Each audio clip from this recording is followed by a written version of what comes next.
I think what I may end up doing here is just doing individual turn recaps, short ones, and then just stringing the whole thing together.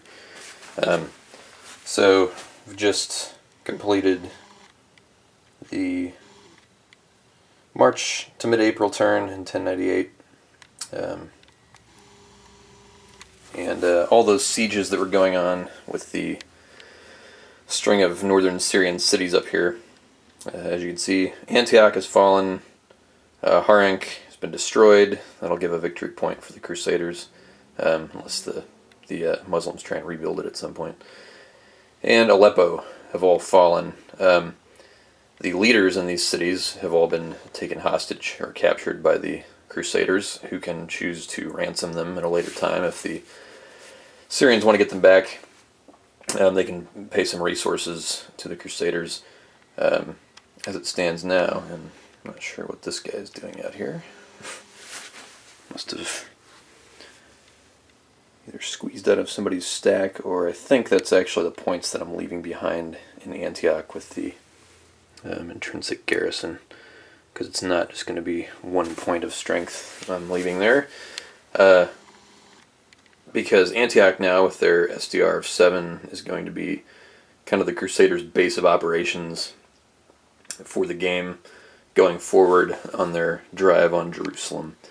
As you can see now, they've moved a little bit down the coast. They've also taken the city of Latakia. That was pretty easy because there was only an intrinsic garrison there, so they just did a quick assault and didn't lose anybody taking that city out.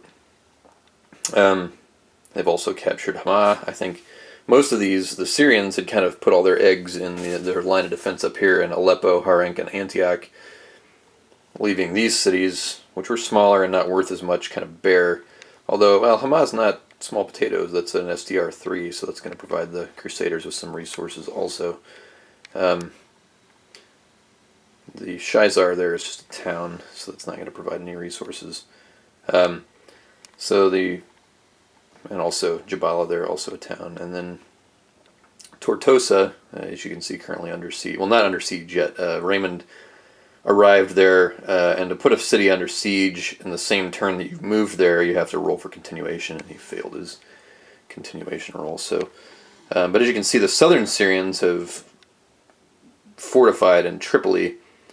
They may have enough troops now to venture out and try and take on the Crusaders besieging Tortosa. I've been hesitant up to this point to move the southern Syrians up to try and help the northern Syrians. These Muslims are all different factions currently, and I think the southern Syrians would be more interested in protecting the cities that they currently have, viewing the sieges up there with all of the penned-in northern Syrian leaders as a lost cause. So, but, they're going to have to, as the Crusaders creep further southward, the southern Syrians are going to have to kind of create their own line. And at the moment, they've sort of tortoised or turtled into Homs and Tripoli here, waiting for the Crusaders to get closer. The one city that I haven't done anything with yet or made a move on is Edessa over here, which is run by the Armenians. I may send Godfrey here in Aleppo. I may send him up to Edessa and try and take Edessa out, and that'll kind of put a big Crusader twist into any potential plans by the Mosul Turks. Once Kerboga comes in, he's going to be a real problem for the Crusaders, so it might be worth keeping a sizable Crusader army up there near Edessa to mess with the Turks. Up here, Baldwin is still futzing around with this Armenian city that was supposed to be much quicker. His assault did not go off as planned. The second time he only did... First assault he only did 1 point. Second assault he did nothing and lost some guys. So kind of irritating for the Crusaders there. So that's where things stand right now. The Crusaders made some big gains in getting those 3 cities and then picking up 2 more fairly quickly. And then Raymond will certainly... When he assaults Tortosa there, he's going to take it pretty quickly. So they will continue pushing down, trying to grab these cities and at least get some resource points in the short term. before they continue south. And the Muslims eventually will probably start taking some of these cities back once they kind of recover. Especially the North Syrians are really, their armies have largely just been destroyed. In fact, those aren't Southern Syrians and Homs over there. That's the remnants of the Northern Syrians who've lost their two best leaders to the Crusaders, who aren't keen on giving them back to the North Syrians anytime soon. So the North Syrians will try and rebuild their shattered forces in Homs, but certainly, I suspect the Sicilian Normans are going to be making Homs their next target. So not looking good for the North Syrians, but the South Syrians may be able to inflict some real damage on the Crusaders in coming turns here. So we'll see how that turns out. Alright, we are ending the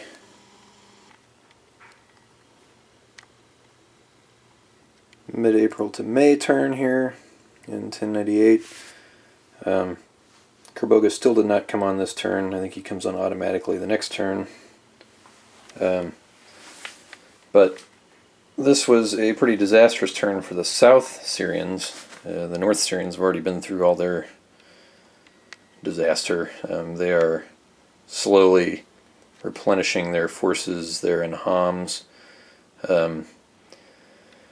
What happened was the South Syrian leader, and now I don't remember his name. He is... That's not him, that's Sockman. It was, Dukak here.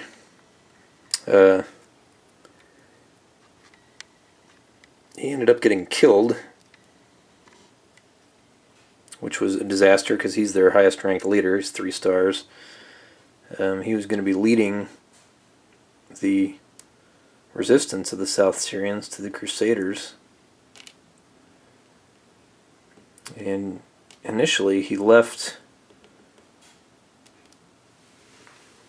Tripoli, or not Tripoli, he left Tripoli to try and jump up here and hit Robert of Normandy, who had a small army here in this city of Jabala. He ended up fighting to a draw, even though he was outnumbered 2-1, fighting to a draw with the South Syrian army, and ended up killing Dukak in that fight. I rolled a 12 and then a 1, which is leader dead. All the other leaders were fine, but that was just an absolutely crippling blow to the South Syrians. Now, because Dukak was a fairly decent leader, the guys they're left with now, their 2-star leader, Sokman, he's only a 2. Just not as good as Dukak was, who was a 4, I think, campaign rating. So, terrible blow for the South Syrians. Their army opted to retreat further south, and what happened was then Robert of Flanders, who was up here in Latakia, he swung by, picked up Robert of Normandy, and then continued south and hit the now leaderless, well, not leaderless, but now led by a crappy replacement leader. I forget what his name is, Tangetkin or something, Dukak's replacement leader. They just withdrew. I figured, they'll try and fall back to Tripoli. Withdrew all the way to the Tripoli entry space, where I tried to then reinforce. I kept moving Robert further south. He was making his continuation rolls. Made it to the city entry space for Tripoli, and I tried to intercept with Sokman's army within Tripoli to try and even up the odds at least, and give them a better leader for their fight, where they could try and make a stand at the Tripoli entry hex, but failed in my intercept roll with Sokman. So the Tangetkin's, replacement leader army there had to stand and fight in the city entry hex against Robert of Flanders' now much larger force, which was up to 39 ASPs, whereas Tangetkin's army only had 25. So that the failed intercept gave Robert a +2 on the combat roll, plus he was already at +1 for 1.5 to 1 odds, and ended up also he had 4 armored knights there. He had a +4 on the formation die roll, so he's up to a +11. Ended up with 5% losses to 30% losses for the Muslims, so just a disastrous fight. at the gates of Tripoli. So Tenghetkin's shattered army ends up retreating back into the gates of Tripoli, and Robert makes his continuation there again and ravages the city. And that's going to hurt the Muslims. Ended up taking another 7 points on their siege attrition roll. So their army's just melting away here at Tripoli, just a complete and utter disaster for the South Syrians. And after the South Syrians, it's pretty much just the Fatimids are all that's left, and they're not even active yet. So if I have to draw the right event card to activate the Fatimids. They've got a pretty decent sized army there, and they have fleets. So once they get moving, they'll be a pretty tough nut to crack for the Crusaders. But right now, the bulk of the South Syrian army has been destroyed and is now bottled up in Tripoli, which is just going to be a matter of time before Robert of Flanders takes that. They did get one break on their event card. They had a leader ill card, so I put it on Bohemond there, who had not been activated yet for the turn, and so he's out. He had to sit this turn out. I was going to have him go down and besiege Homs this turn, but thanks to the Muslims' event card there, he was rendered inactive. So next turn, Kerboga will finally be joining the fight, and he's got like a 50-point force or so there in Mosul, so he'll probably go swat Godfrey's army there in front of Edessa, and he may actually be able to just do a stand-up fight against Godfrey's forces and not have to do the harassment attacks, which, as you can see, there's some going on there already with Hassan, and over here with Balduk's forces, although you can see here Baldwin finally did take Pertzerpert, or whatever the hell that Armenian city was called there. And the Crusaders event, they got a caravan in Aleppo that gave them 10 resource points to use, which was handy because I was able to use those resource points to defray siege attrition costs for Godfrey and for Robert of Flanders over here. So decent turn for the Crusaders, disastrous turn for the Muslims, really. Their armies are just in total disarray and have just suffered a lot of casualties. So Kerboga finally coming in next turn will be a big boon for them. Alright, wrapped up the mid-July to August turn, and Kerboga over here finally entered the fray. However, and he entered with 50 troops, and then had Balduk or Hassan, one of those guys, I think it was Hassan, already outside of Edessa. Godfrey was able to take Edessa despite Hassan's forces harassing him. Godfrey doesn't have all that large a force. I think he's down to maybe 20 guys, maybe under 20 guys. And so he was besieging Edessa and was able to take it despite being harassed by Hassan's troops. Kerboga, his army arrived, and I had the opportunity to try and take Edessa, but I had over here Bohemond's fairly sizable force. He's got about 30 guys with him. I had moved him back up from, I think he had just taken Hama, and I'd moved him back up to Aleppo and then over towards Edessa to try and relieve Godfrey so Godfrey wouldn't get annihilated by Kerboga. So Bohemond made it here to Biryek or however you pronounce that. And I thought, well, before he gets to the city, and then I try and do a sortie in relief to fight Kerboga's force on more close to equal terms, why not move Kerboga out to prematurely engage Bohemond and try and defeat the isolated Crusader armies in turn before they could link up? I thought, well, that's a smart idea. And Kerboga had actually already been involved in the attacks on Godfrey's forces outside of Edessa. And I rolled poorly for the Muslims and ended up, I think, being just about equal on the combat loss results in terms of percentage. It was like something like 15-15 or something, But 15% of Godfrey's force was way smaller than 15% of Kerboga's massive force. So Kerboga was already losing guys over here outside of Edessa.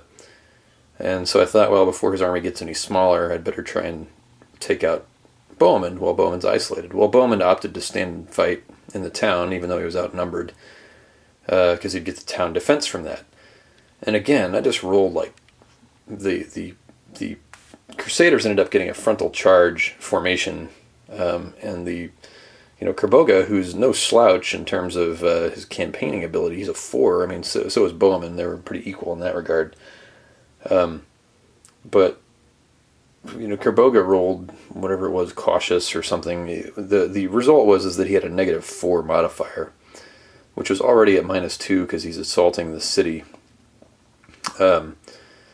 So forces that are using a town to defend. So he ended up with, I think, whatever, it worked out to like a -5 or something, and I rolled a 6 on the combat table. So he ended up with a +1, which was again fairly close results. I think it was 20% to the attacker and like 10 or 15% to the defender. And, but as a result, he still got like 40 plus guys here and ended up just losing a ton of guys from that combat result. Whereas Bohemond didn't lose as many guys. Well, if you lose more troops, almost twice as many more, which is what Kerboga lost, than the defender, and you have a higher percentage loss on the combat table, that's a mandatory retreat. So he ends up losing the battle, even though he outnumbered Bohemond considerably. So it ended up as kind of a mess. And Kerboga's force now has shrunken rapidly. It's down to 30 guys, maybe under 30 guys. So he's no longer the giant terror that was supposed to be saving the Muslims from their so far disastrous campaign. So now Kerboga is just like the other Muslim armies. He's just going to have to run around and do harassing attacks and try and pick off the ASPs. But at least with him, I learned the lesson that I didn't learn with the Syrians, which is the Muslims cannot hide in their cities. There's nowhere that they can go that the Crusaders can't get to and besiege and end up taking. And if they're hiding in the city, they can't bust out of there. They can try and sortie, but they're not. All the Syrian armies have ended up outnumbered, and the Muslim armies just cannot go toe to toe with the Crusader armies in this game, or at least so I've learned. Now I could have rolled better for some of them, but the strategy is not to just have these giant army engagements. The Muslims really need to just kind of dance around the Crusaders and just try and whittle away at their points, which I just didn't employ effectively at all as a strategy throughout. So the other thing that I've been doing is, I think that's Baldock's force there, I've been running him down to try and kind of cut off some lines of communication for the Crusaders. He doesn't really have a chance of taking Antioch or anything like that, at least not before a sizable Crusader force could get up there and nail him. But he was chasing Stephen of Blois, or however you pronounce it, one of the northern Franks here. Where is he? Stephen, Count of Blois. Chasing those guys around. I just ended up withdrawing with him. He can fall back to Antioch if he needs to and hide in there, until Bohemond or somebody comes back over. But right now, I don't want to let Kerboga run too free because he's still got a large enough force where he could besiege some of these cities up here and start taking them back. And now it's a matter of the Crusaders trying to hold on to these cities that they've conquered. Antioch is a must-hold at all costs, and really Edessa kind of is too. That's worth 8 points, which is even more than Aleppo, I think, which is only worth 5. So and then there's other cities down here I've captured that are worth points. I'm just about to take Homs, and after that, all that's really left. Well, Damascus is a huge get, and I can take it right now. There's the South Syrians armies were annihilated in Tripoli, and all their leaders were captured. So they're all on replacement leaders now. So the Syrians are kind of effectively ruined as a fighting force. So until and they don't really have anything left in Jerusalem down there, and no way to recruit and add more guys unless they can get a leader down there.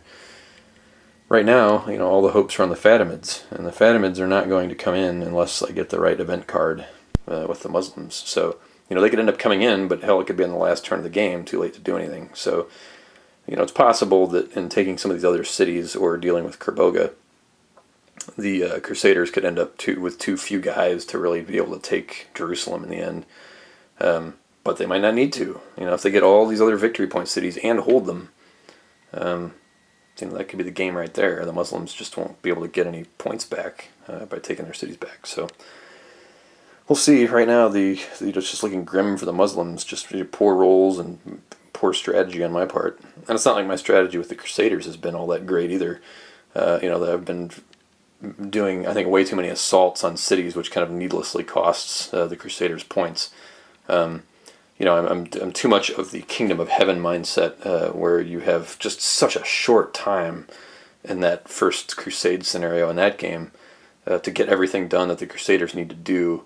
And so, I'm used to taking big risks with them, whereas here, really, I've got 7 more turns left in this game, and that's plenty of time. I could have sieged out a lot of these cities and just let the siege attrition do its work, as opposed to waiting to do, as opposed to forcing big assaults every turn and when, shaving more points off of the Crusaders' irreplaceable points. So, poor strategies on both sides, but certainly poor for the Muslims. So, anyway, that's where this turn stands. We'll take a look at the end of the next turn.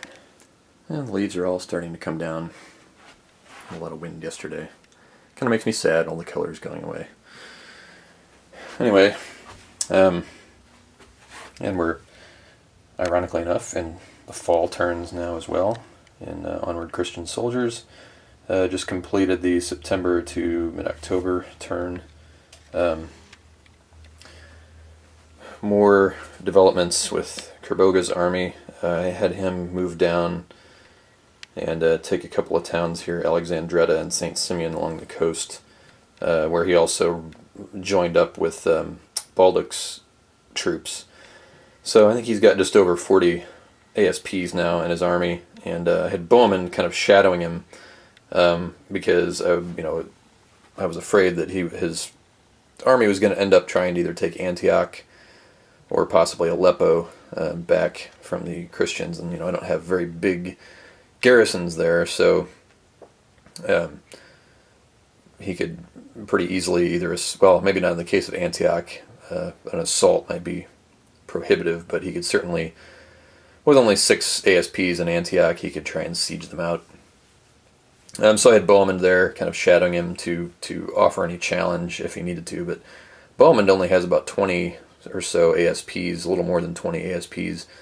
But, if I can sit him in a town and defend with him, he's got a good chance of breaking even against, or actually inflicting more damage on Kerboga's army, even if they break even on the percentages on the loss chart. So, I don't want to let Kerboga just run rampant up here or possibly down into the Syrian territories here and start reclaiming a lot of these Crusader cities, some of which, like Hama there or Homs, they'll end up getting, the Crusaders want to keep because they get victory points for those. So, but what I had ended up doing was then having Kerboga come back up to challenge Bowman at Alexandretta, which was kind of the same mistake he made over there, where I was thinking, I've got him outnumbered 2-1, I'll be able to inflict casualties, push him back, and so forth, and that's not really what happened. It ended up costing Kerboga a lot more casualties than he inflicted. So in this instance, the combat here ended up as a standoff on the formation chart, where they each lose an ASP and just sit there. So Kerboga then had to roll for point attrition on the town because he's not in the town like Bowman is. But he got lucky on his point attrition roll and didn't lose any more ASPs from attrition that way. So these guys will continue their fighting on the next turn. And I think, I don't see any reason for Bowman to withdraw in front of Kerboga. Why not fight? He's still got knights left. They seem to be, even when outnumbered, seem to be pretty effective against the Muslim armies. So until I see a big reverse in battle for a Crusader army, I'm going to continue to be very confrontational with them. So we'll see how that turns out on the next turn. Down here in Damascus, I was able to get a I had a treachery card for the Crusaders that I used, and the Crusaders have a lot of resource points now from all these cities here, with Antioch being their big base with 7 points. And I've got uninterrupted lines of communication all the way. Well, I had all the way up to Tarsus even until Kerboga was causing problems here at the Syrian gates. But I can actually even go around that. I can go up to Antioch there and then across over to Aleppo and use that line all the way to Tarsus. So those are unlimited lines of communication where there's no towns or cities or troops blocking the point-to-point back to cities that provide resources. So I had a ton of resources to use. I spent 14 resources, I think, to get 7 treachery points, and then all of the leaders in Homs were or rather in Damascus were replacement leaders. So I only had to add 1 to the die roll for the leader value, and ended up easily winning that treachery roll. So Damascus, which had an SDR of 5, I would have taken, and there was, I think, 5 or 6 ASPs in there. So it would have taken a while, a couple of turns, either to attrit that down or to assault it to get through those 5 SDR points. Instead, the treachery took it instantly in 1 turn, which was bad for the southern Syrians who have been regrouping down in Jerusalem and recruiting a new army to try and challenge the Crusaders taking Damascus. So this was another big blow to the Muslims here, because Damascus, they were hoping would hold out for a few more turns and they could get up there and kind of punch at the Crusader armies, which are getting weaker. I think Robert of Flanders here had barely enough guys to actually initiate this siege. He needed 25 because you have to have 5 times the number of SDR points there to even initiate a siege. I think he had 27, so a couple of siege attrition turns, and he'd have to abandon his siege there. So the treachery was really important and well timed, and it worked out perfectly for the Crusaders. Now they can consider doing a final drive to take Jerusalem, or focus on protecting what they have. There's still 6 turns of the game left, so I need to now start thinking about preserving those victory points. Especially if the Muslims start to regroup or the Fatimids join. Now, the Fatimid army is only about 25 ASPs right now, so I'm going to have a real tough decision to make when the next Fatimid card comes up, where you can either choose to increase the army by, I think, another 10 ASPs, or it's some pretty decent amount, or do I want to activate them and start moving them? I think with 25 ASPs, that may not be enough to really threaten any of the Crusader cities, especially if I have an army, a still substantial army. I think Raymond here has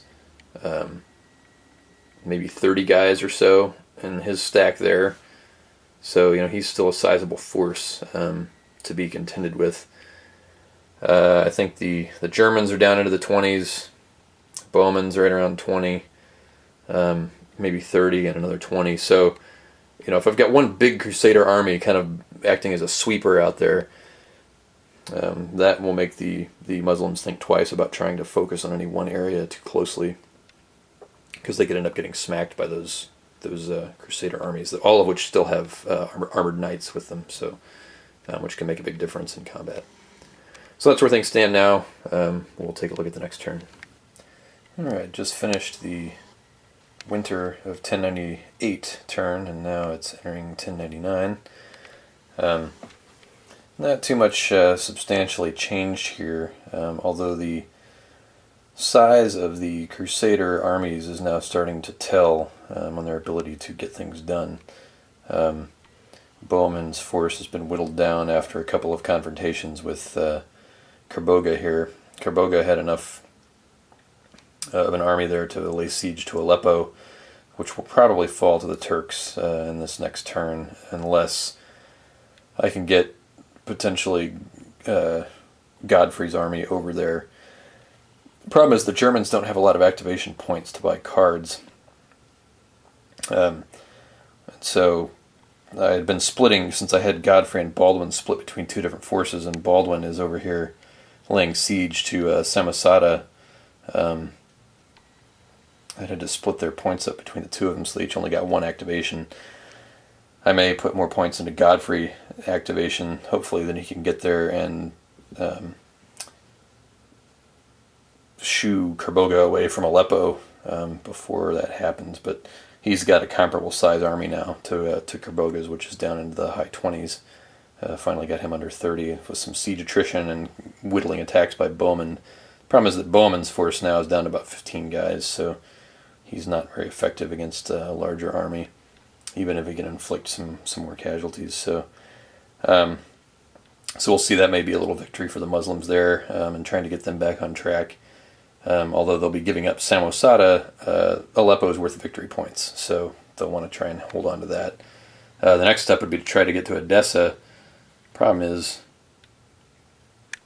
by the time he gets over there, Kerboga may not have enough guys to lay siege to it with an SDR of 3. I might have to move him to the Mosul Turk box and have him recruit for a couple of terms to build his army back up. Elsewhere, still very, very crusadery in the middle of Syria here, what used to be Syria. Finally, you can see the Crusaders started skipping some cities to lay siege to because they were needed to get closer to Jerusalem and are running out of time, and B, their armies are getting smaller and smaller. I did stop and grab Acre here, which was worth 5 victory points. They should be able to hold on to that. Although I did get Raymond down to Jerusalem, and he had enough guys, but the Muslims played a well-timed Crusader entourage goes home card and shaved four more ASPs off of Raymond's force here, so Raymond now no longer has a large enough force to lay siege to Jerusalem. He needs 25 to meet Jerusalem's SDR of 5, and he just didn't have it. So I'm going to have to try and supplement, maybe combine his army with Robert of Normandy here to try and get at Jerusalem. Ilghazi here, Ilghazi, the substitute commander for the southern Syrians, I had him do a sortie since he had 15 guys. I thought, maybe I can get some points off of Raymond here, which just backfired disastrously when I got an unpredictable results roll that ended up in something like a 25% loss for Ilghazi's forces and 5% loss for Raymond. So that was a dismal failure, and they retreated back into the city. So if I can combine Robert of Normandy with Raymond there, they may have a chance of taking Jerusalem in the next couple of turns. So we will see how 1099 fares if the Muslims can start recruiting more troops. I did, before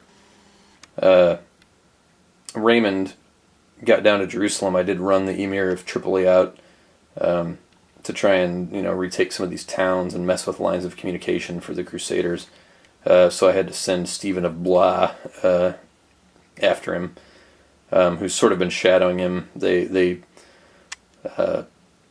fought each other. Stephen went ahead and just assaulted the Emir in Tiberias and roundly defeated him, even though their forces were about the same strength. So the Emir just retreated and kept moving north. So he will try and continue his mission of messing with the Crusaders' lines of supply. He's only got about 6 troops with him, though, so it remains to be seen how effective that will be.